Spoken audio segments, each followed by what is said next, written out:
Mhm.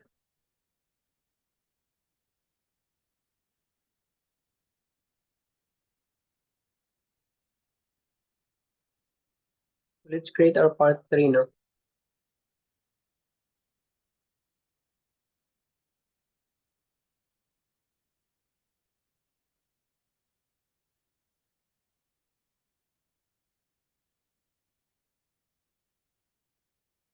Filtering conditions.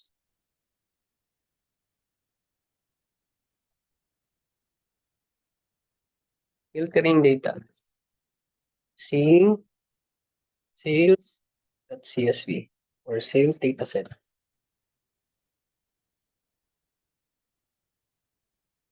Okay. First thing is to import our pandas. Import numpy smp. And we'll have to import our media.red CSV file.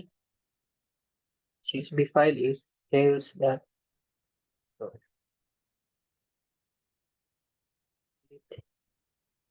to upload a dataset. Load sales dataset. Sales at CSV. So sales yes. Load. Alright. Loaded already, no? It's part 3. Sige mo wala.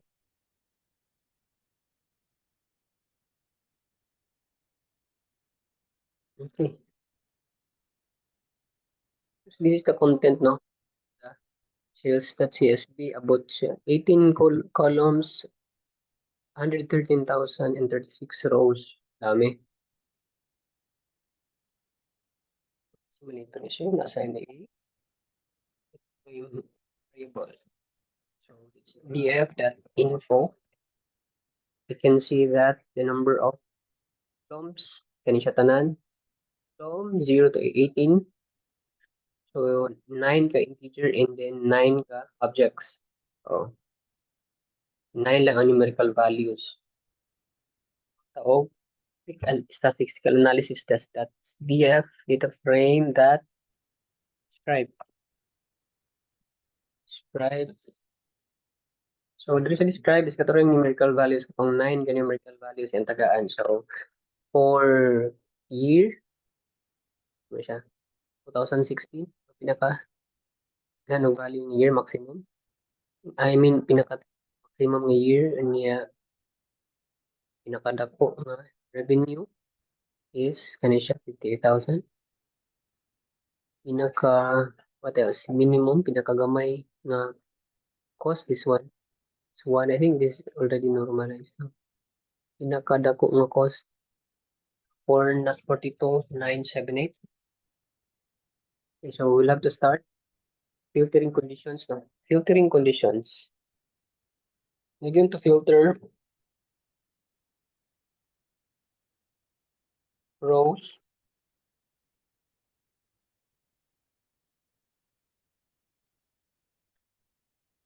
Filter rows with age greater than 30.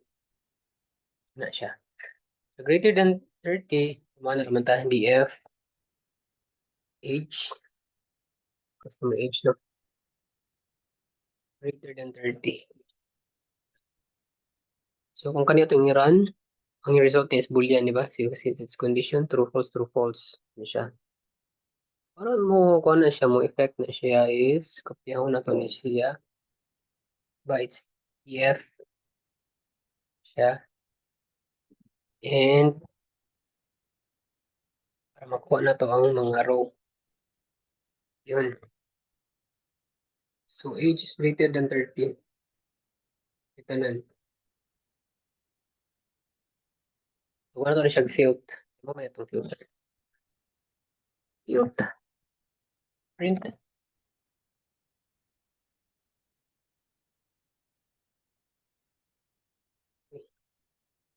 How about filters, filtering using multiple conditions? Multiple conditions.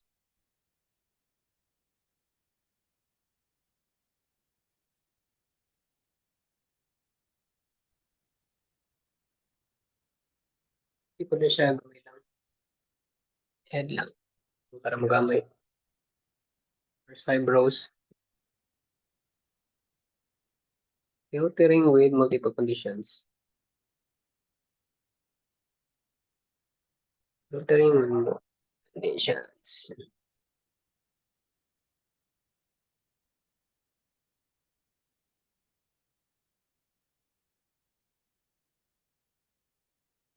For example, we have country is equal to Australia and state is equal to Victoria. So that's DF. Sample lang yung country is exactly equal to naman, Canada.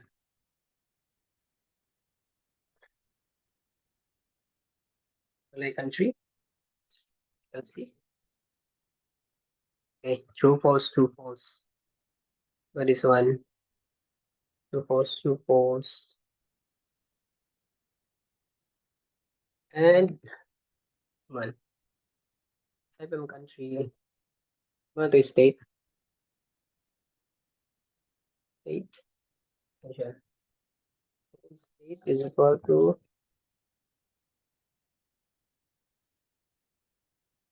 DF. DF.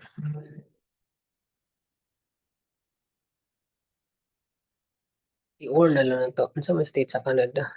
I-or na lang to. Or the state is equal to Victoria. Na may Victoria na state? Ano? Ano ba?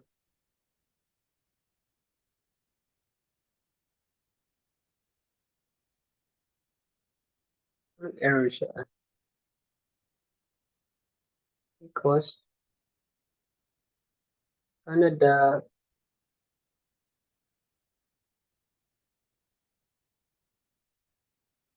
error siya. Group na to. Ano siya para mabasa? Siya libog.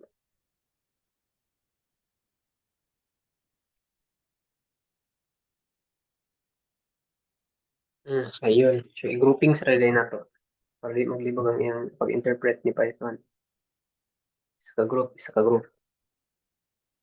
True and false. Ano siya, no?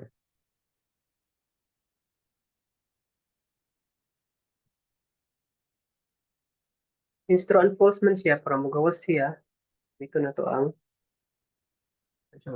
tulad na to na siya. This is our filter, di ba? This is our new filter. Iba kay row man eh. Kanitanan.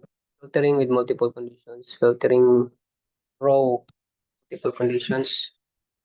So, result niya tanan ni row ni siya nga. Para mo display siya, gaminot na to ang look. Diba, df.look. Yan eh. Kung row ang yung kuha ni return. So, yan eh. Yan lang. Para mo return ang atong filter. So, inani lang, natin filter. Kanya, ibutan na to siya sa variable na filter, dili libog, tapos may atong ibutang sa lock. Okay. Kanya, ibutog 112,000, no? Ang Canada nga Victoria. How about combine na to ang country. Kasi tag country unya iya da yung um iyang revenue. Sample country and revenue. Selecting country revenue country and its revenue. Revenue.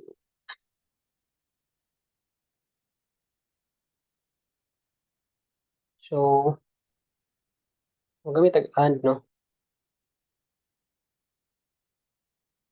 EF country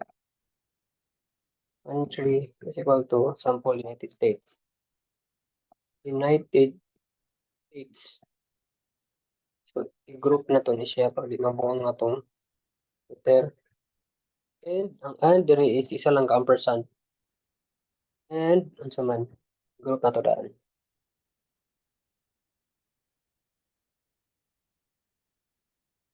And yung revenue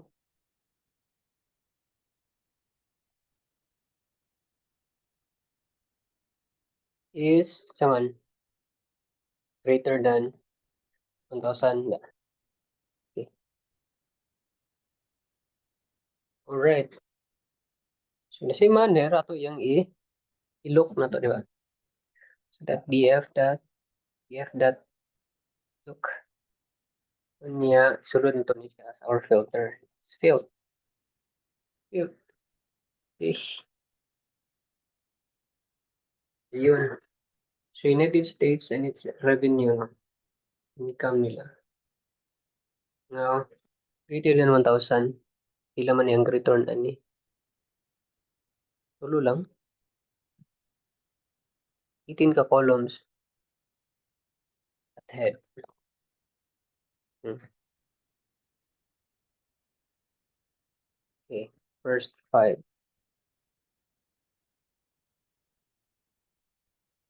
Next. What else?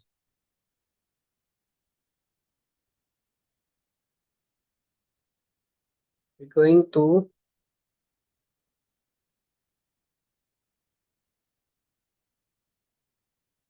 yun lang. I think siguro. Next is we're going to do aggregations, no?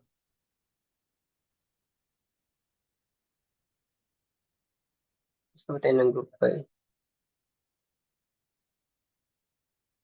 Okay.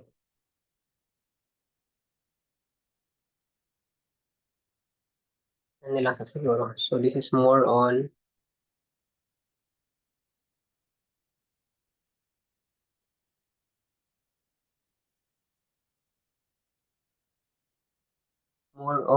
filtering using filtering data.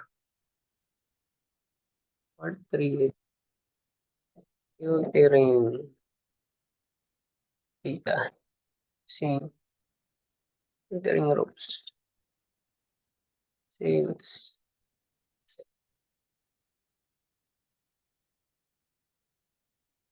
okay.